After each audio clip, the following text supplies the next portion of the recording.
Montana's brewing history goes all the way back to before Montana was even a state. When looking at the past 25 years of brewing in Montana, there has been unprecedented growth. In 1989, there were only a handful of breweries. By 1995, there were 14. In 2000, the number climbed to 23. The number kept climbing, and in 2012, there were 36 listed breweries. As of 2014, there are 52, and more are on the way. That's easy. I am a Montana brewery historian. My credentials are not only as a practicing anthropologist, but also I'm on the Board of Trustees for the Montana Historical Society, past president. And brewing has been in my family for generations, back to the 1800s, and it is also an absolute passion. So if I had a title, it would be brewing historian. That's what many people know me as. Well, brewing in Montana is a mirror of Montana history. And as long as there had been Europeans that have come into the territory, with them they brought their brewing traditions, their brewing histories, and their brewers. My name is Jürgen Knöller. It's spelled J-U with umlaut, R-G-E-N, K-N, O with umlaut, L-L-E-R. Jürgen Knöller. We started operations in August 1st, 1987. We often think of brewing history starting in Montana at the Virginia City Brewery by Henry Gilbert, 1863. But in fact, brewing was a very, very competitive and up-and-going industry in Silver Bow outside of Butte in 1862. Christian Nistler was one of the real pioneers of brewing in Montana, but it started in 1859 with Johnny Grant in what was then called Cottonwood City. Now it's Deer Lodge. That was before Custer. It was many years before Custer. I think math would put us somewhere around 17 years before Custer, and it was already emerging very quickly as a Montana tradition. Brewing in this state just was an absolute mirror of our state's history. And so if we had mining camps, we had brewers there at the mining camps. If we had longhorn cattle being brought in from Texas and Louisiana, the terminus for those long cattle drives, certainly there was a brewery. We had logging as an industry in Montana, and railroads, very important. Every town that had logging or railroads pass through it also had a brewery. And they supplied beer, malted beverages for the local tastes. And I'm glad to say that we still have that tradition many, many years later here in Montana. Well, I mean, when I started out in '87, there was no such thing as a Montana craft beer market. You know, it took Big Sky Brewing Company 10 years to come up being the second brewery. Okay, yeah, our roots are definitely in home brewing at Big Sky. Three of us, the three of us that founded the brewery were home brewers, and Brad Neal, there was three of us, Brad, Robinson, Neil Leathers, and myself that started the brewery. And what happened, it was kind of inspired by, there's a whole bunch of different things happened at once. I was laid off from a job that I was working at a lumber mill that shut down, and I ended up working at a sporting goods store with Brad Neal, who were Michigan transplants, but they'd been brewing since the early '80s. And as I was working with those guys, and again this is in the late '80s, early '90s, I was working with those guys, and they were always talking about wanting to start a brewery. I'd been dabbling in home brewing. They were avid home brewers, and I knew I didn't want to go. I was actually leaning towards being a banker, and I knew I didn't want to do that. So I had to write a business plan to graduate. I have a finance degree from the University of Montana, and the stars basically aligned. You know, a lot of people don't give home brewing its due when they look at brewing history. Long before we had commercial breweries, certainly malt beverages were being made in the home. No brew school, just school of hard knocks, I guess. Trying over and over, and definitely home brewing. Actually, it was when I first moved out to Montana. I didn't really know anyone, and I didn't really have too many hobbies, and I was just looking for something to do, and I was like, oh, I really like beer. Maybe I should try to make beer. Okay, it's not as easy as I thought. I started as a home brewer about 15, 16 years ago. My father-in-law actually used to home brew. I never got into it really, and when I was dating his daughter, he gave me his homebrew kit. I was like 19 at the time. I was ecstatic. I was like, sure, yeah, I like to drink beer. I'll make beer. And that kind of started it, and kind of outgrew that really quickly. Started brewing a lot, every weekend. Pretty much all through college, we would just drink a lot of good craft beer and brew our own. Interested in it when I was in junior high and high school, kind of.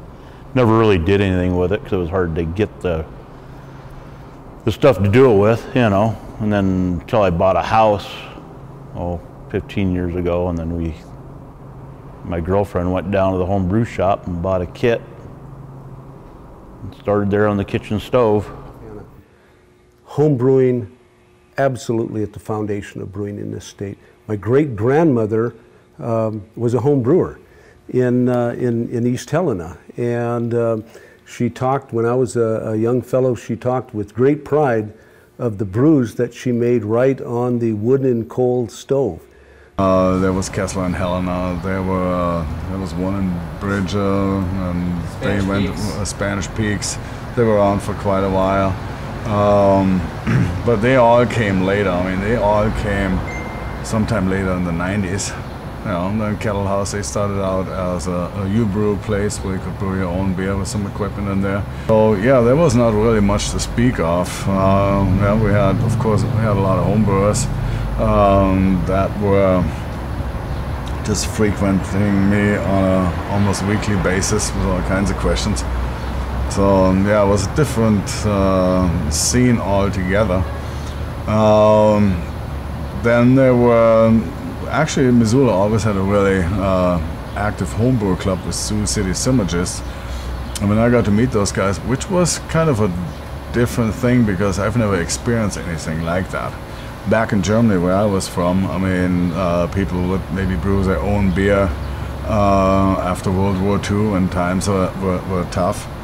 So when I came here and I saw people being organized in a homebrew club, it was a very interesting experience. I mean, at that time also, I've seen some stuff where it was really scratching my head. I mean, it's like you wanted to say something nice and you could pour that beer from like 4 feet up in a glass, it still wouldn't have any foam or head on it, none whatsoever. So he would come up with something nice to say, like, well, it smells clean, or he would say, well, nice hops, or he would say, well, I remember one guy, I better don't even say that, but anyway. When it gets down to it, brewing beer is easy. Every beer is made up of the same 4 basic ingredients: water, malted grains, yeast, and hops. No matter how much you're brewing, whether it's 5 gallons or 500 barrels, it all starts with heating up your water and mashing your malted grains. In this step, you're extracting the sugars from your grain, so when it comes time to ferment, the yeast have something to eat. After some time spent at a specific temperature to activate all of the grain's enzymes, you drain the first runnings from the original mash and begin to sparge or lauter the grain in the mash tun. In this process, you will rinse the remaining sugar from the grain and into the first runnings. Now you have sweet wort, which is the name for the liquid before it gets hops and yeast. The next step is to get that wort up to a rolling boil and add the hops. Hops are bitter little flowers used to balance the sweetness of the malt. Hops are added at different times during the boil to add varying degrees of bitterness, flavor, and aromas. The bitterness of a beer is measured in International Bitterness Units, or IBUs. For example, a brown ale is generally low in IBUs, like 30, balancing more towards the maltiness of the beer. On the other end of the spectrum, a typical IPA has a higher IBU count, sometimes over 100, leaning its balance more towards the hops.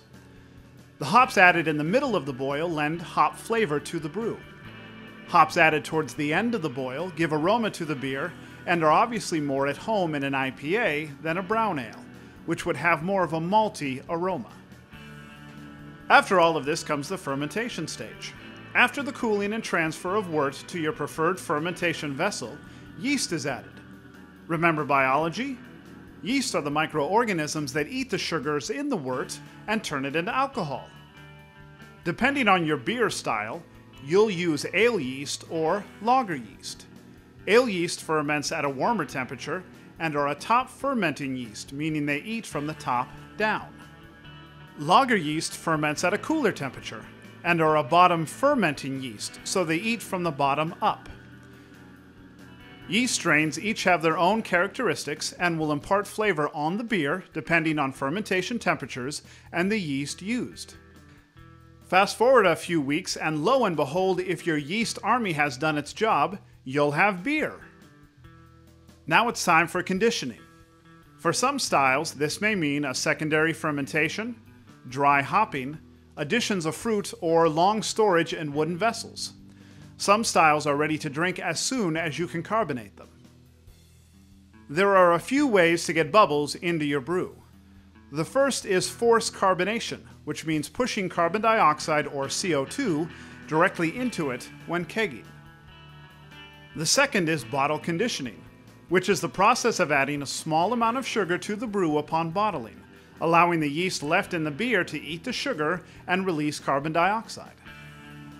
Finally, beer may be conditioned in the cask.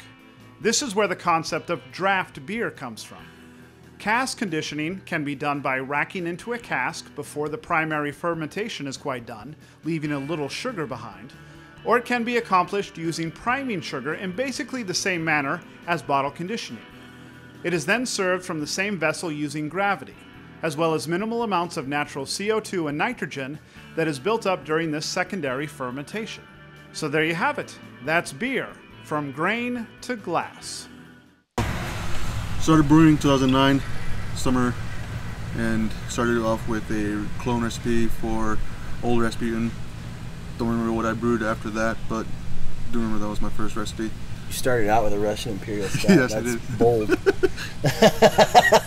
No, not at all. I had a house about a block from a brew store, and I was kind of walked past that on my way to get coffee and whatnot. And so my roommate and I finally broke down and got a starter kit. Got into extract brewing, which tasted pretty horrible at the time, but it kind of got the wheel rolling for us. Been brewing about 17 years, since about 1997. Actually bought my first set of home brewing equipment from the Howling Wolf Homebrew Shop, which are the guys you now know as Blackfoot River Brewing Company.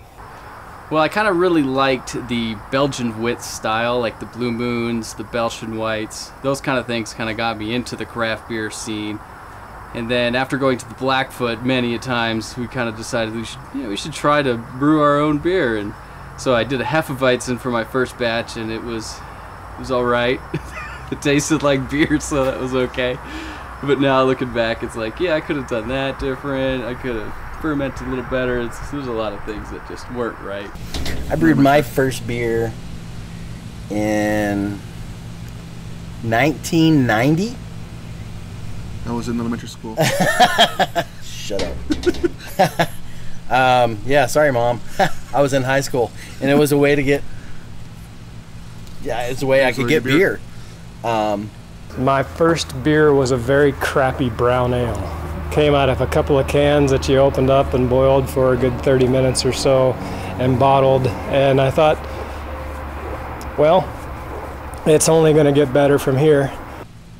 And I keep getting reminded of our, like, by my old friends about exactly how it all went down. And sometimes it's different than it went down in my head. But well, we brewed a couple batches. So I remember the first batch we brewed, it was a kit, and it was back in those days, like, there was no brew shop.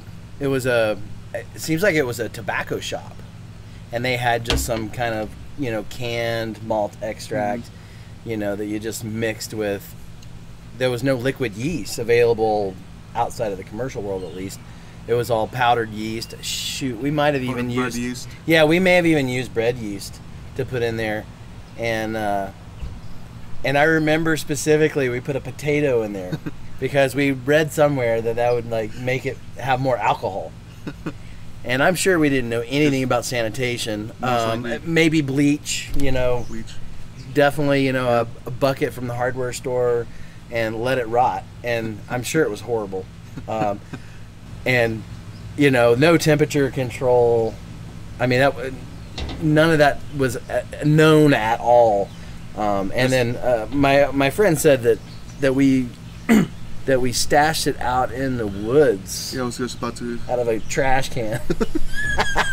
It is a renaissance, and keeping in mind when we were talking about history that every town had their brewery, every village, every mining camp had their brewery, and I'm thrilled with the fact that that tradition, that part of really being Montana and Montanans is coming back. The idea of the local, the home brewer who is brewing for the tastes of the community, whose brewing establishments are once again what breweries were in the 1800s here in Montana, up through Prohibition in 1919, and that is they were public houses. I thought it would be a part-time job, and people in Eureka love good beer. I mean, it's more than a full-time job. How many people in Eureka? Probably 5,000 in the surrounding area, plus kind of an influx of Canadian tourists consistently throughout, especially winter for snowmobiling, summers with the lakes, and so actually, yeah, we have a really good local support and local Canadian support. And do you feel like that you're brewing for them? Like, are you their brewer, their hometown brewer? But I think, yeah, we are the hometown brewer. People love it. It's a great atmosphere in here. People love coming out here. Well, it's a pretty symbiotic relationship. If we didn't have our locals here supporting us in the winter, we wouldn't be open. This community supports, you know, local businesses. We mostly all buy our gas, you know, from local guys. We shop here. We support each other's restaurants and shops. So it's great to be a part of. I'm really proud that the locals of this community supports us, and you know, we support them too, whatever we can. We give back to nonprofits, protecting our air and water. That's our #1 goal around here, is to protect what we have. This is their brewery too. Without them, we wouldn't be here. We decided to put it in Webo, Montana. That's where my business partner lives, because there's an old grocery store downtown, and it had a cooler in the back. And we thought, well, that's just one less thing that we have to spend money on. And just one night of debauchery at a homebrewing party, we decided that's what we're going to do. A little more research. 18 months later, we had a brewery in a town of 400 people. Most nights of we're open 4 nights a week, Thursday through Sunday, and yeah, most of the nights we have a great crowd in here. It's yeah, far exceeded our expectations of what was possible. You know, a few other people have thought about doing breweries up here and have shied away because they thought it was a Bud Light town or a Busch Light town, and people love good beer when it comes down to it. And we're back to that now. Breweries in Montana, in tradition, and today with our new microbreweries, they are very, very democratic places where a roofer will stand right next door to an attorney, who will stand next to a doctor, who will stand next to a screen printer, like myself. Montana brewing scene is unusual because it's surprising. In part because people who haven't been to Montana have a particular idea about what Montana is supposed to be. And it's a bunch of folks who still have sort of a bit of a cowboy, Pony Express lifestyle, who haven't yet figured out the modern world. And when you get here, it couldn't be farther from the truth. Whether there's high-tech industry you're looking for, great education, great hospitals, And guess what? Great beer, you're going to find it in Montana. And that is so surprising to folks that once they get here, they realize, oh, there's all these home brewers. There's not just a few home brewers, there's a lot of home brewers. A lot of home brewers doing a lot of cool things. There's a bunch of home brewers turning into commercial brewers. And then you start looking around and seeing the craft beer scene itself, whether it's the bottle shops and what they're carrying, the bars and what they're carrying, and certainly the breweries, now up to number 47 in Montana, open and operating breweries. And it's surprising to folks. And I guess those of us who live here in Montana kind of take it for granted that we were actually ahead of many, many other states in the craft brewing culture, of people not being afraid to experiment, not being afraid to create a small brewery and carve out a small living with a small brewery, because that's so much fun, so much part of Montana, to just be able to get off work or take an afternoon on a Saturday and go hang out for an hour or two at the local brewery and drink something that's fabulous. And that's surprising. And so it's not that Montana has something that no other state has, because I don't think that exists in any state.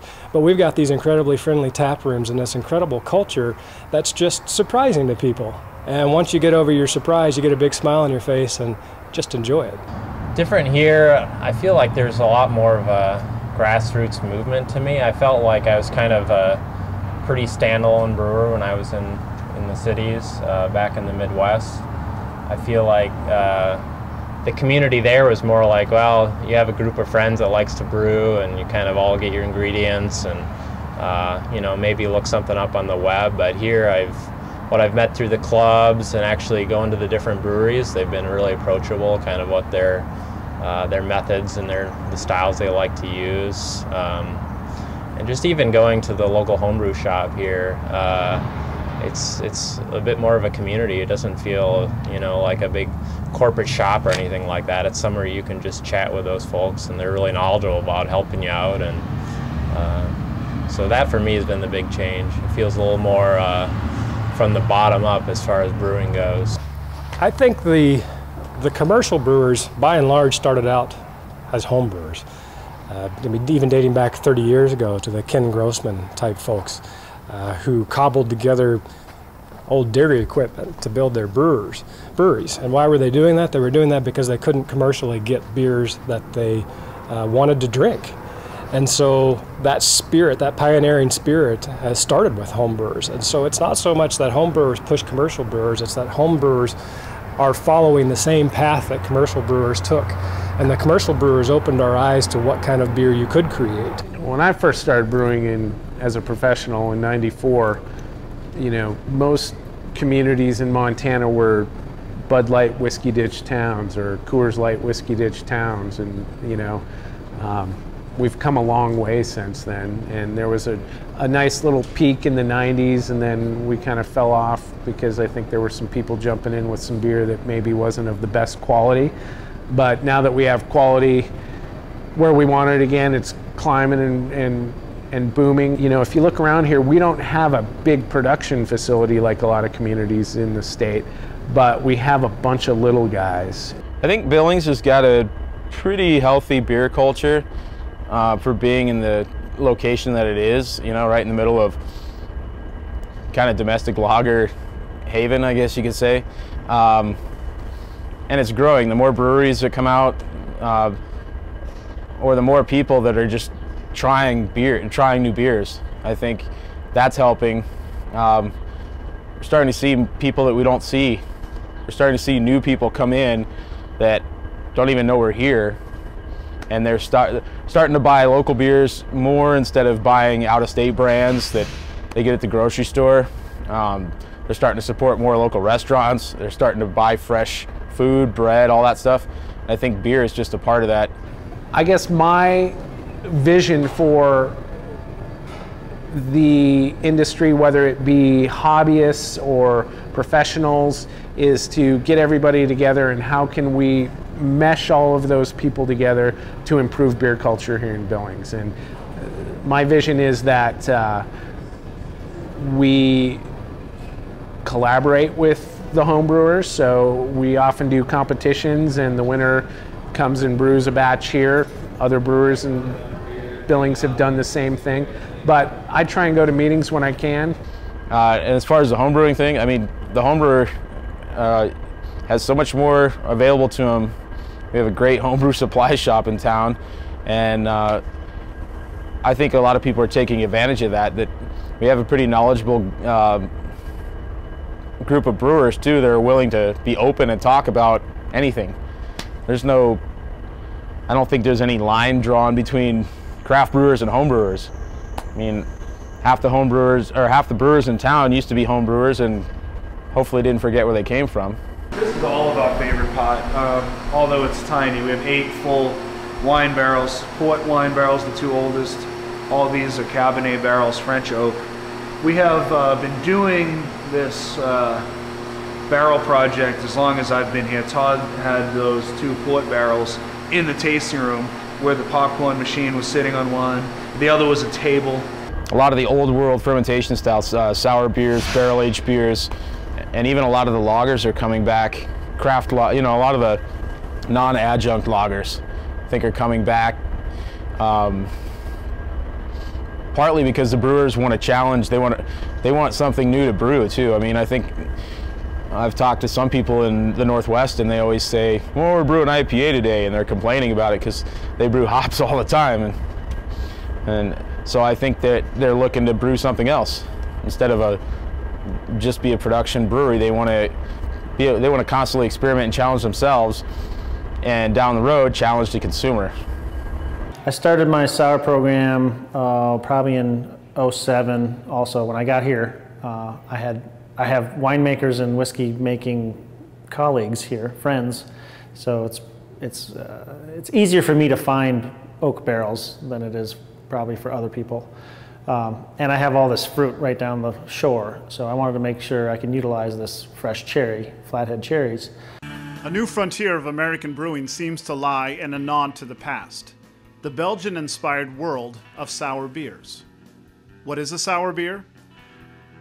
Sour and wild yeast beers come from using wild yeasts and bacteria, as well as bacteria during the fermentation and/or the aging process.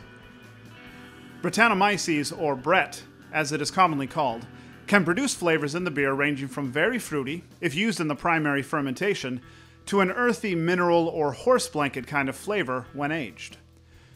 Bacteria such as Lactobacillus, Pediococcus, and Acetobacter add a range of flavors, with everything from hints of balsamic vinegar or mild sourness, all the way to a full, jaw-tightening experience. The way these wild critters are introduced to the beer, and later, how the finished beers are blended, are all part of the brewer's art. Wood aging is common as well among these beers, which adds a level of complexity and depth often compared with and closer to red wine than a common lager. The BJCP is the Beer Judge Certification Program, and it's a very interesting group. It's grown by leaps and bounds along with the local homebrew industry, but it's kind of an umbrella organization. They oversee beer judging competitions. There's lots of competitions throughout the country now.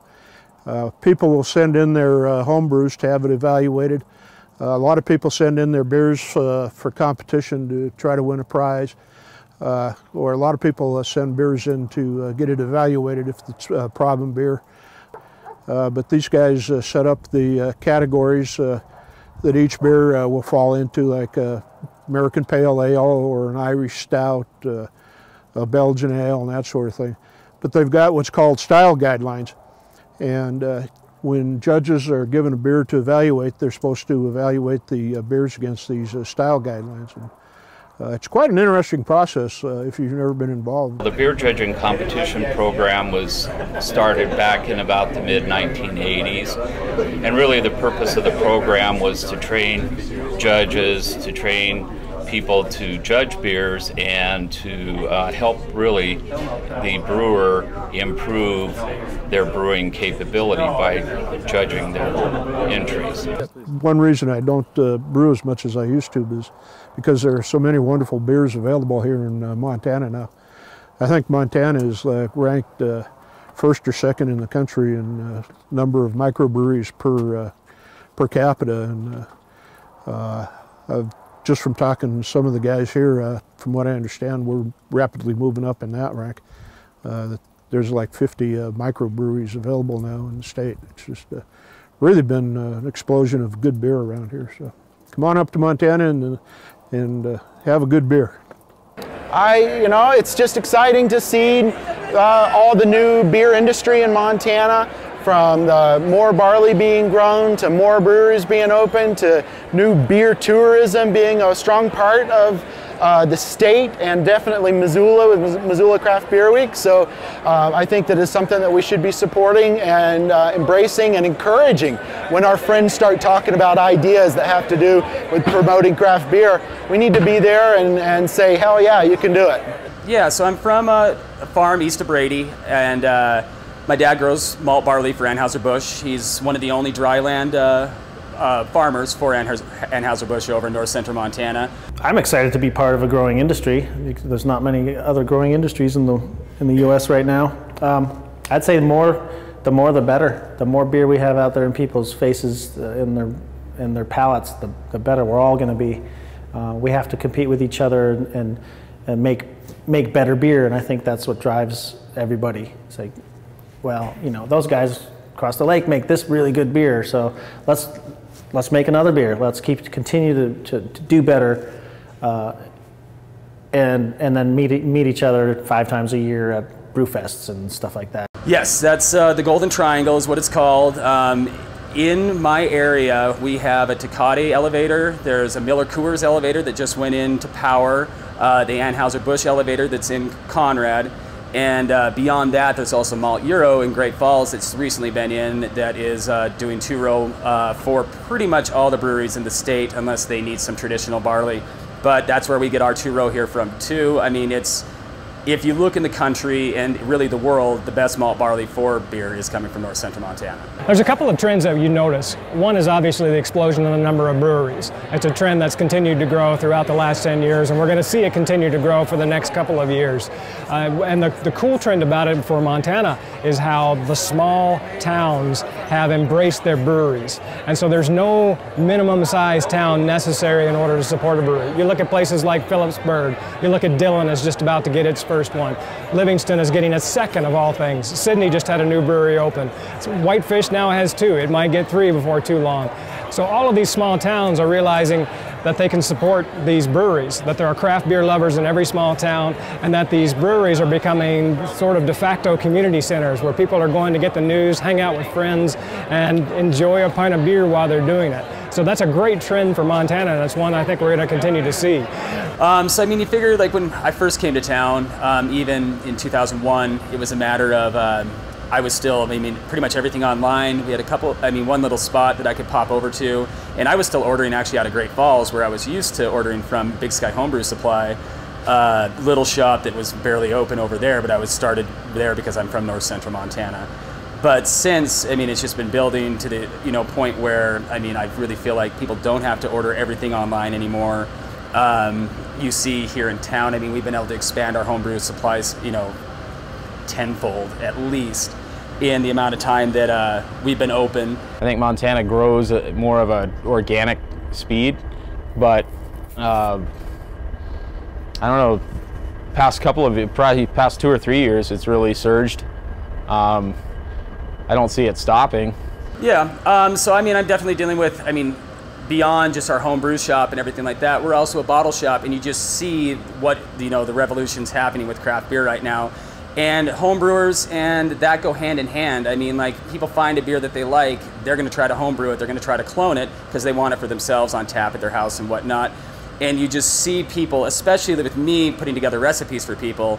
I mean, in a given month, I'm putting together, 3 Pliny the Elder recipes for people and I can call it out when they're coming in and spending $30 on hops. I'm like, oh, we're doing a Pliny clone today, aren't we? And you just see, like, and it's been just busier and busier with people trying to do that. And I mean, yeah, people are trying to do their own, but I mean, that's where you really see the hand-in-hand correlation with, the craft beer world, getting people more educated and people wanting to brew those beers themselves, too. Our portfolio right now, I think, is just rapidly and constantly changing, I think more so than a lot of other brewers. And that's not trend-based or anything like that. That's just a lot of stuff that I want to experiment with and hopefully find enough people to support it, or enough people that are interested in those beer styles to do those, and so far it's worked pretty well. It's been a little bit of a steeper curve, I think, for becoming profitable, but in the long run, I think the fact that we're experimenting and doing so many different styles, I think is really, in the long run, is educating people to be loyal craft beer supporters. We were kind of the first to jump on what's local is good. You know, the brewers and I last year got together a trolley down here downtown. We have 6 of the 7 breweries essentially here in Billings right downtown. And we actually contracted a trolley to do a stop at every single one of these guys, including the distillery, Uber Brew, Yellowstone Valley, both Angry Hanks, Montana Brewing Company. Himmelberger was in it for a little while before he pulled out, in Carter's. And basically, the trolley would stop. It's absolutely free to anybody who wants to ride. Tip the driver, obviously, but you know, it's another example of brewers coming together to promote our community. If you go to the bars and restaurants here in town, it's beer from the little guys. It's no longer imports. It's no longer, and when I talk about imports, I talk about beer from Washington, Oregon, Colorado. In my mind, those are imports. You know, beer's best local and at the source. Just the fact that there is a malting elevator in North Central Montana now, that shows you that there was enough want for a local product specifically that it made it happen. And that's the whole thing is, I mean, they're even looking to start doing some specialty malts over there so that there can be some Montana specific beers. Whether it's here in Billings or Missoula or Bozeman or Whitefish or BFE Eastern Montana, you know, we need to make Montana a destination state. We need to be the Colorado. We need to be Colorado, but actually cool, I guess, is my point. Goal eventually is to open up my own brewery. School always helps and always comes from a background of science in school. I mean, it really, I mean, if you have some basic understandings in math and biology and chemistry, I mean, it really helps because it helps you understand the whole process better. I would say get work somewhere else first before you just start go out on a limb and invest a lot of money, and then you might get disappointed. You know, it's a lot harder work than you may think. Going to work every day and doing it at work would just take all the fun out of it. I think funding was one of the biggest roadblocks to a few of the other avenues that we would have taken. I can get ingredients that you guys can't get. Mm-hmm. It's a hobby, so it's fun, so my heart's in it. It's not like another day-to-day, go to work, produce. I'm not worried about money. I can put things in a barrel and let it age for a year. Yeah. You know, there's no pressure to do anything. I can get hops. You know, I can do whatever I want. So I'm making better beer at home. There's a lot of home brewers making very good beer, and we get people bring us beer all the time, and we try all of them. And you know, I think one big thing, if a home brewer wants to get into the commercial professional side of it, it can be hard to get free internships and go shadow a brewery, but truly trying to get real professional practical experience, I believe, having experience, having trained people with a formal brewing education, people without it, home brewers, non-home brewers, it's a whole different animal when you're dealing with, you know, large pumps, mechanics, fluid mechanics. Instead of getting water on your kitchen floor, you could burn your foot off. And so trying to get in and get some real practical experience, whether it's for a year or a few years, so you know, yes, I've always loved home brewing, but I need to ask myself, will I always love the blue-collar labor side of working in a professional brewery? And I think, besides the business aspect, yeah. And I think that's can be a wake-up call for some people that have never worked in a commercial brewery. and it's good to have that behind you to know, yeah, I can do this, I like this. I would say that's a big deal. If it's like, say, if people want to get into something like this, you know, Tim always told me, you guys told me, says, you turn your hobby into your job, and he says, building it was like, you know, that's the easy part. He's getting it put together, and that was a lot of work, building it, getting everything put together and getting things situated. But then now the hard part is keeping up with some stuff here. So be prepared for if a guy was going to go down this road, be prepared for a long haul, because it's not easy. Better realize that, because it's not you open up a brewery and make beer and everything's hunky dory. It's a lot of hours.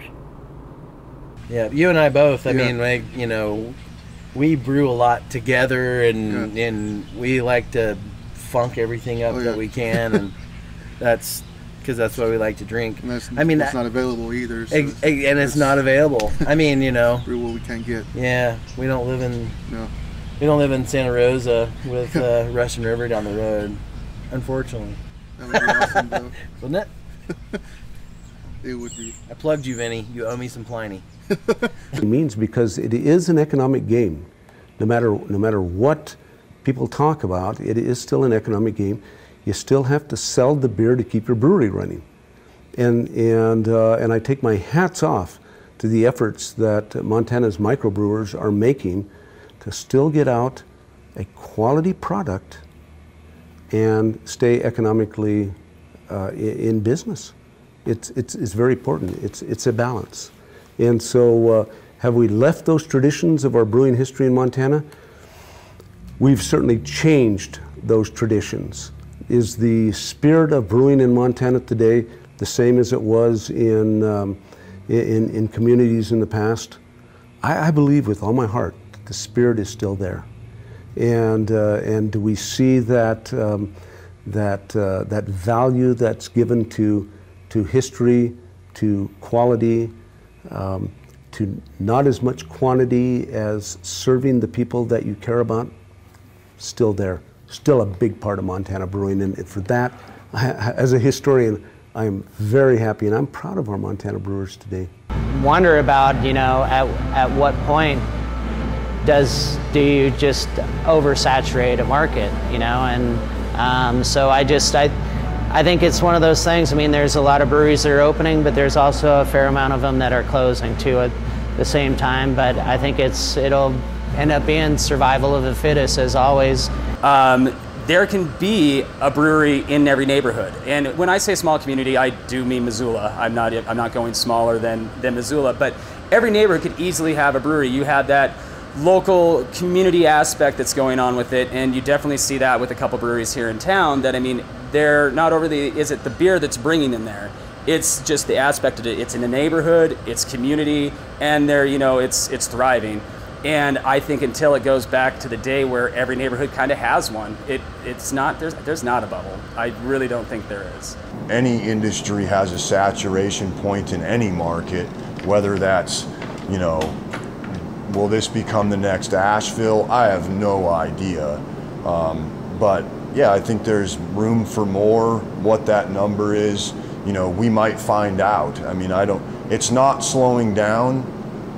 There's lots of people that have dreams just like I had a few years ago that really want to do this. And I would assume in a place like Missoula we might find out, or you know, a few could be built and it could kind of hit its mark and it'd be a great thing. But no, it's if people want to open breweries in this town, I totally see why.